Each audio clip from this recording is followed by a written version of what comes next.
Welcome to World Recap, news station where it's not been 4 months since last episode. It's only been one?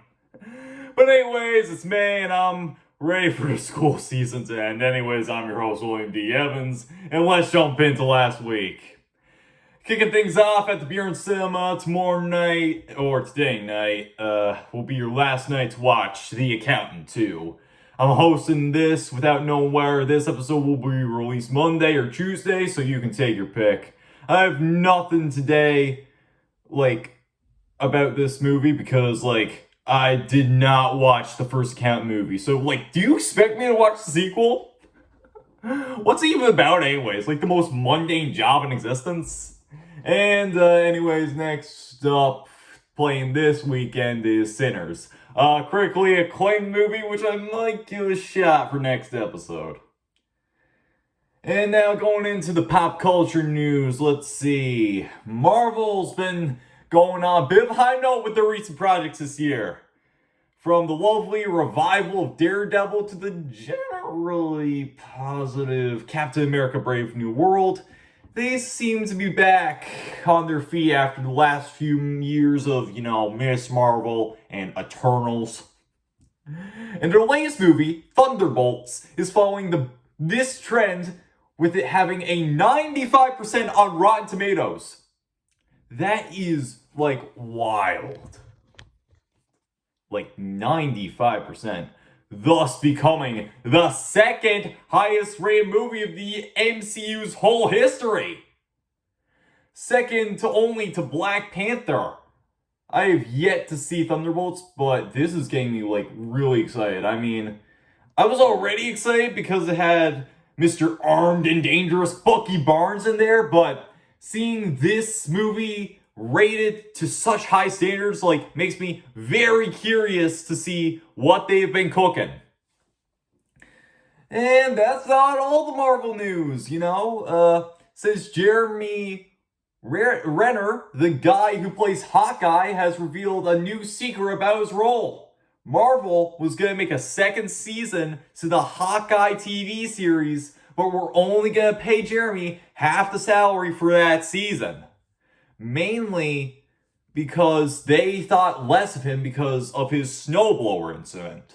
Even though it had been shown that Jeremy Renner had been working out and is still in good shape even after that accident. And this is the respect Marvel pays to one of the OG Avengers. So it looks like we are just going to have another Black Widow situation on our hands. And on the other hand, to an actor that has a very good relationship with Marvel, Ryan Reynolds is reportedly writing a script for an X-Men movie that contains Deadpool as a side character. Since Deadpool's journey in Marvel is essentially done, I think it's alright to see him in a more comedic relief role moving forward and not have him as a major player. Anyways, the movie will reportedly be the 4 X-Men members in Deadpool on a mission. If I were to guess who those members would be on this team, Psylocke, Domino, Cable, and maybe Yukio? I don't really know. But since Deadpool would be here, I'm thinking X-Force related people. And on the other side of the comic book movie spectrum, DC Studios has quietly canceled their Sergeant Rock movie. I like to say, it's a real shame, but I wasn't all that sure of this movie or the whole DC universe run by James Gunn. I'm not even sure, it could even work. James Gunn is the man who made characters like Groot and the Polka Dot Man work in a serious context. But, he made those guys, stars. He turned the Guardians and Peacemaker into household names. But something about this DCU, it feels off. A bunch of really disjointed projects are in the same universe, but not that much interacting. Like, most of the projects announced feel very strange, like we don't really know what they are. Like, even the main title, Superman, like, it's still mysterious, even though it's releasing 2 months from now. Like, I don't even know what that plot is gonna be like. So, I've always had my reservations with this universe, but I was willing to hear him out, you know? He made Guardians. I was willing to hear him out.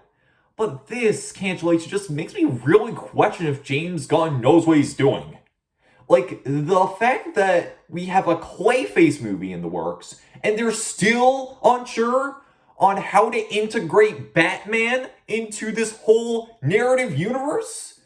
Like, it feels weird. That'd be like if you made a Lex Luthor movie, and you still didn't know if you were gonna have a Superman in your universe. And for some TV news, we are 4 episodes deep into The Last of Us Season 2, and the reactions are a lot less toxic than last time they told this story. Anyways, just to recap the plot so far, Joel Miller was murdered by this girl named Abby, and it's up to Ellie and her one-night stand Dina to get their revenge.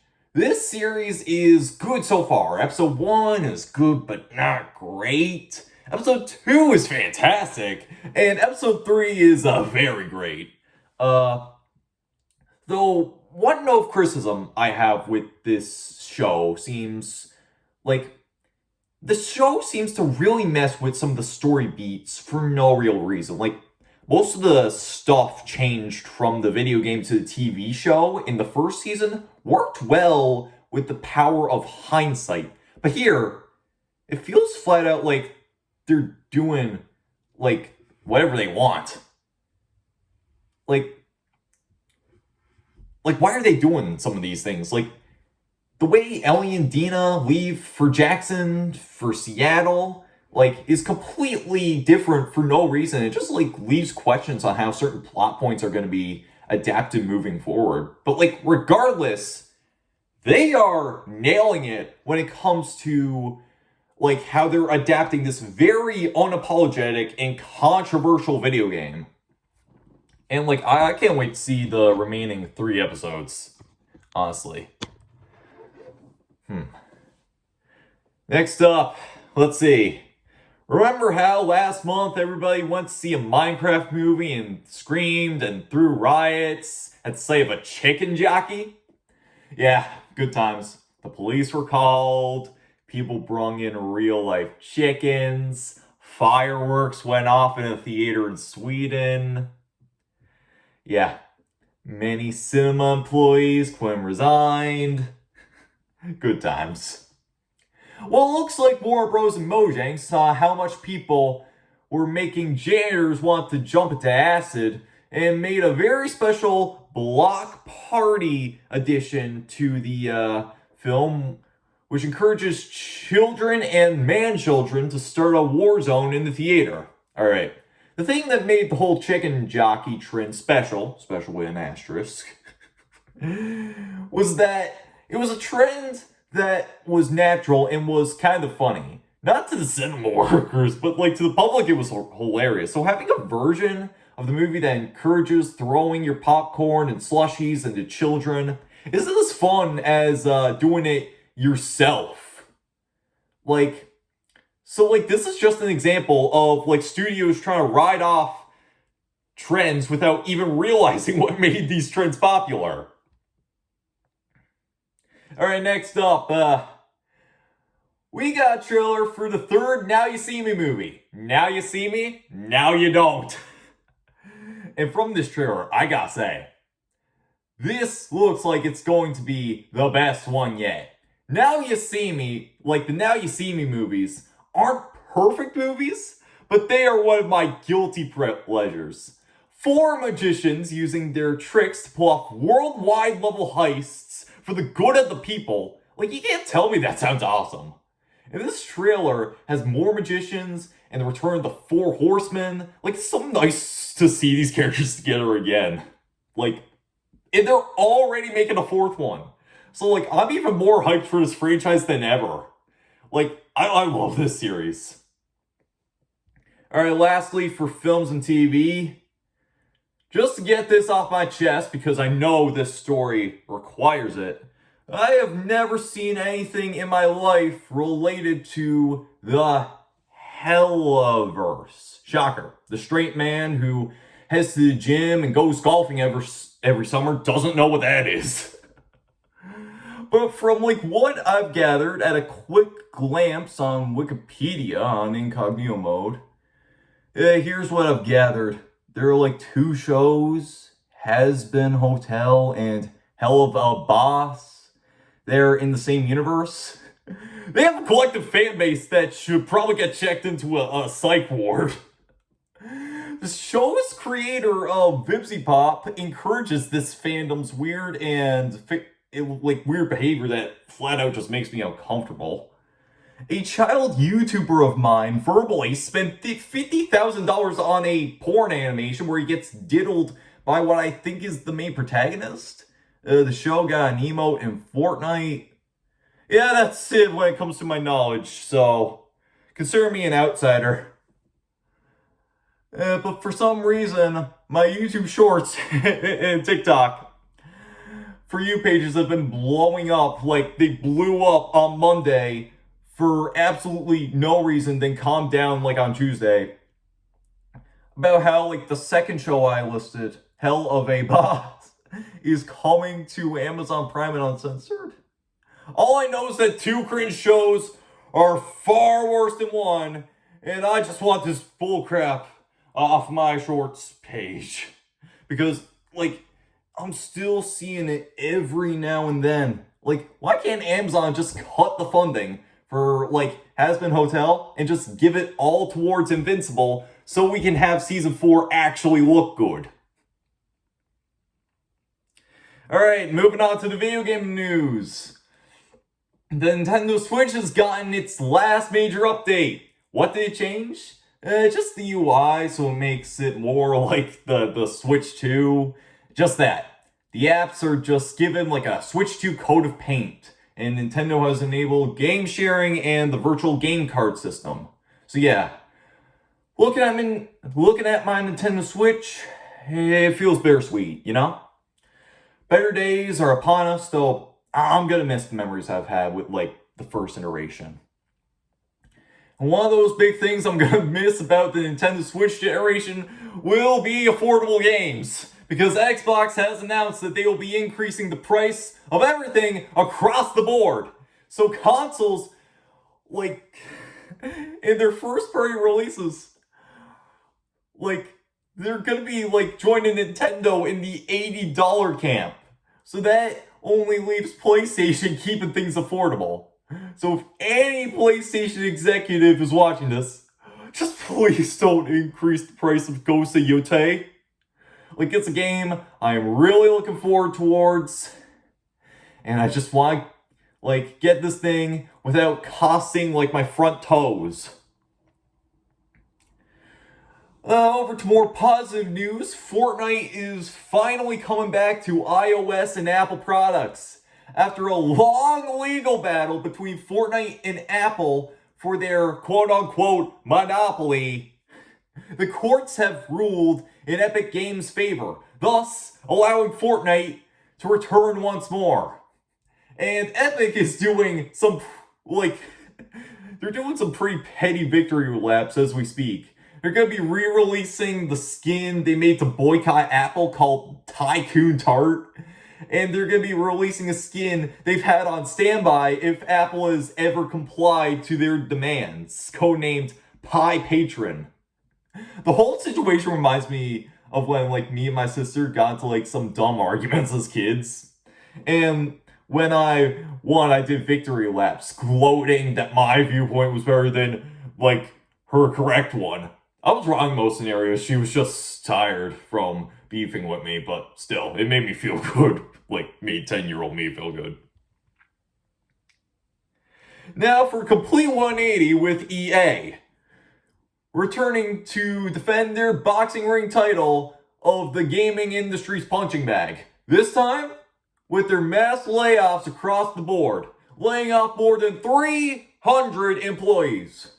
It sucks that this is the new norm for the gaming industry. Just non-stop layoffs from AAA studios. Meanwhile, stuff like Schedule 1 and Balatro have very small teams and are making millions without any shady practices. Come on, guys, it's not that it's not that complicated to make a fun experience that doesn't cost your employees' mental health. And another AAA problem is also the mass cancellations of video games. With EA this time canceling the next Titanfall game, with the development team now focusing on Star Wars Jedi titles permanently from now on. The gaming industry is big enough for both these franchises to coexist. So it sucks like this is the world we live in, where the more successful ones get the green light, and the more obscure ones and the more niche ones just get thrown off to the side. And for some better news, Grand Theft Auto 6 has finally gotten a release date. May 26, 2026. So yeah, we got a GTA 6 delay before GTA 6. What's next? We're gonna get a Half-Life 3 announcement before GTA 6? Banjo-Kazooie coming back before GTA 6? Eternals 2 announcement before GTA 6? War Recap gets popular before GTA 6? Jokes aside, I'm not all that angry that GTA 6 is getting delayed. It just gives me more time to play her stuff, there is some stuff I gotta get out of my backlog. There's God of War Ragnarok, Red Dead Redemption 2, literally every single Assassin's Creed game up to Valhalla. And, the original Grand Theft Auto 5, I guess. So I got stuff to play before GTA 6 releases in 385 and a half days from now. Over to social media trends that don't involve mass walkouts for janitors. The Ice Bucket Challenge has been resurrected. Starting with awareness, started out as an awareness for mental health, the USC Mind Ice Bucket Challenge has been taking over the world by storm, and tons of people are now nominating each other. I have yet to take on the challenge, but if I do, I will be nominating Andrew Fury. I nominate Andrew Fury because I know that you know me, Andrew. You wrote me a letter and everything. So I nominate you for the Ice Bucket Challenge. And now, going on from resurrected internet trends to fresh internet memes, have you ever heard of Italian brain rot? Essentially, it is Italian, it is brain rot, Skibbity Toilet, or The Chill Guy, or Low Taper Fade. But it's all in Italian with AI images with weird looking, Italian, names. And the names are as follows. Tralalero tralala, bombardillo crocodillo, ballerina cappuccina, dong dong dong sahur, and my favorite, brr brr patapim. These guys are just funny because, the whole surrealism of it all. An AI voice saying these Italian names with the same Italian skills I have as a white Newfoundlander is hilarious. And going on Wikipedia, its Wikipedia article that surprisingly has, where it claims that these characters are, Islamophobic. I'm sorry, but how does tralalero tralala, a land shark with Nike shoes, how's that anywhere offensive to Islam? On the other hand, to more grounded internet memes, the massive internet debate of the year has started. 100 men versus 1 gorilla. Who wins in a fight to the death? Now, to put into context, we have 100 men on the range of from Gym Bros to Genshin Impact players fighting a silverback gorilla, and none of the men have any extra weapons or shotguns or axes to assist. Who will win in this fight? For me, that would be the men. Humans are smarter than gorillas, and with what the humans lack in strength, they make up for in numbers. The gorilla could take on every human, but the humans can outrun the gorilla. Eventually, the gorilla will start to get tired, thus leaving an opening for the humans. So there, the humans, if they think this through, could beat the gorilla. But if we have 100 idiots in this arena, then yeah, the gorilla's winning in a couple of swings. And lastly, moving on from debates on the internet to debates about our country. Mark Carney and the Liberal Party have won the Canadian election. And I just want to be released from this pain. Pierre Poilievre was definitely my choice from what I've seen. And now, because he's lost, I have to wait 7 hours in the hospital just to get toenail surgery. I mean, if Pierre and the Conservative Party used better ads that had better name calling to carbon tax Carney apart from sneaky, they could have won. But at least, it's the same Canada I've been living in for 10 years ever since Justin Trudeau won. To the point, so my life hasn't been affected that much. And that's all I have for this week's World Recap. If you enjoyed this episode, you can leave a like so more Newfoundlanders can find this content. You can also subscribe so you don't want to miss a thing, but why the hell would you subscribe to this channel? And maybe comment down below if there's anything happening this week that you want me to discuss next week. So in the meantime, I don't know, I'll be watching Star Wars because I think it is Revenge of the Fifth today.